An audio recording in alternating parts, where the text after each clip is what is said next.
Germany invaded Soviet territory in the summer of 1941 and advanced deep into Soviet territory within just a few months. By autumn, the Soviet army was already standing at the gates of Moscow. During this critical moment, Germany's ally, Japan, did not exert any pressure on the Soviet Union. The war between the Soviet Union and Japan began only in 1945, and until that year, the 1941 peace treaty between the USSR and Japan remained in force in Asia. And in this video we will explore why Japan did not attack the USSR in the most challenging year for the USSR, 1941. Even before the start of World War II, relations between the Soviet Union and Japan were complicated. In 1938, a minor border conflict occurred at Lake Kherson, where the Soviet troops emerged victorious. However, the neutrality pact with Japan was signed, and it was not by chance. Besides the rapidly developing events of World War II, the so-called battles of Khalkhin-Gol, a local conflict in modern-day Mongolia in 1939, led to the pact. At that time, Japan had occupied northern eastern China, Manchuria, and established a puppet state, Manchukuo. For 3 months, more than 100,000 soldiers fought in this undeclared war over border disputes, which were actually a significant test by the Japanese or the Soviet army. In the end, the Japanese were defeated, suffering losses of 45 to 60,000 men. These battles demonstrated to the Japanese the superiority of the Red Army. This seemingly minor and distant conflict convinced the Japanese military command for many years not to start a war against the Soviet Union. Japan's geopolitical interest should also be considered.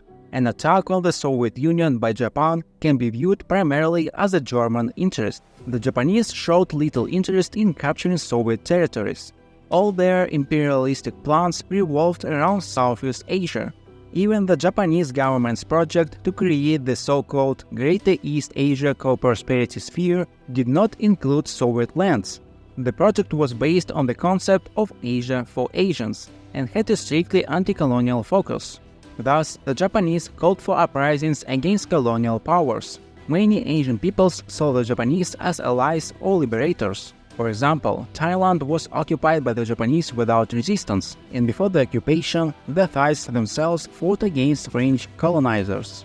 It's important to remember that at that time, all of Southeast Asia was colonized by Europeans.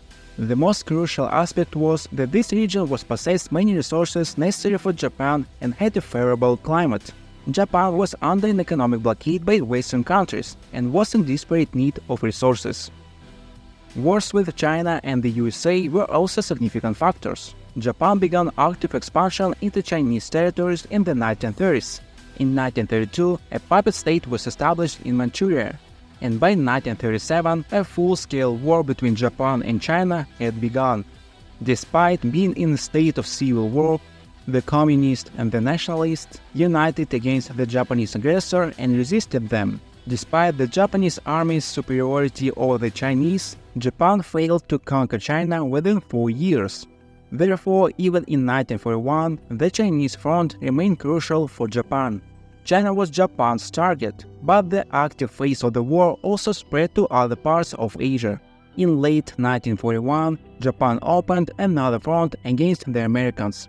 In response to Japanese aggression, the United States announced an embargo on oil supplies in Japan, which promised huge problems for the Navy and the entire army. Japan's extremely limited resources forced it to address these resource issues, and there were 2 possible solutions: the northern and southern routes. Although a pact had been signed with the USSR, Japanese generals still developed a plan to attack the country. However, a new problem emerged: the underdevelopment of the region. An attack on the USSR would not save Japan from a shortage of oil and other resources, but would only divert troops from the Dutch East Indies, Malaya, and Singapore, where oil, gin, and rubber, resources vital for the war, were abundant. It's important to remember that Japan, a militaristic empire driven by pan-Asian motives, during World War II declared its goal to liberate Asian peoples from Western colonialism, primarily British and French. For Japan, the events in East and Southeast Asia were of much greater interest. The land of the rising sun saw itself as the hegemon of the Asia-Pacific region and aimed to liberate Indochina, the Malay archipelago, and the Philippines from European rule, while also bringing China under its influence. The war in Eastern Europe began in the summer of 1941, and according to the Barbarossa Plan, was supposed to end in a few months. However, after the German advance slowed, Japan, uncertain of a decisive victory, hesitated to attack the USSR due to another factor. Manchukuo, Japan's puppet state, bordered the Soviet Far East, a region that was underdeveloped both industrially and in terms of transportation.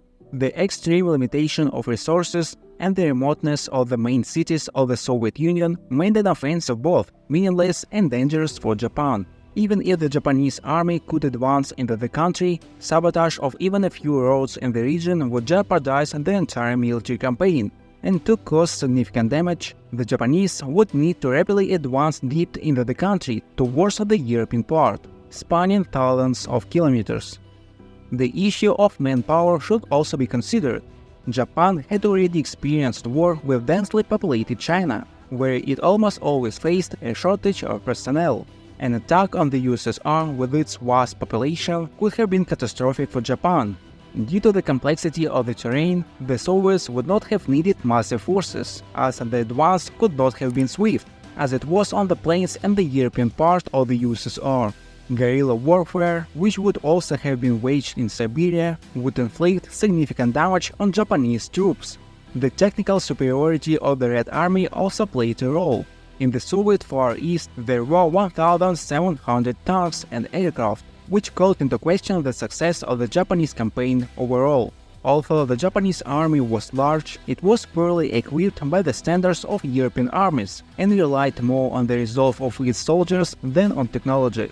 All these factors combined, including the possibility that the Japanese simply feared fighting on three fronts, led Japan to abandon its plans for a northern campaign and instead opt for a strike on a resource-rich south.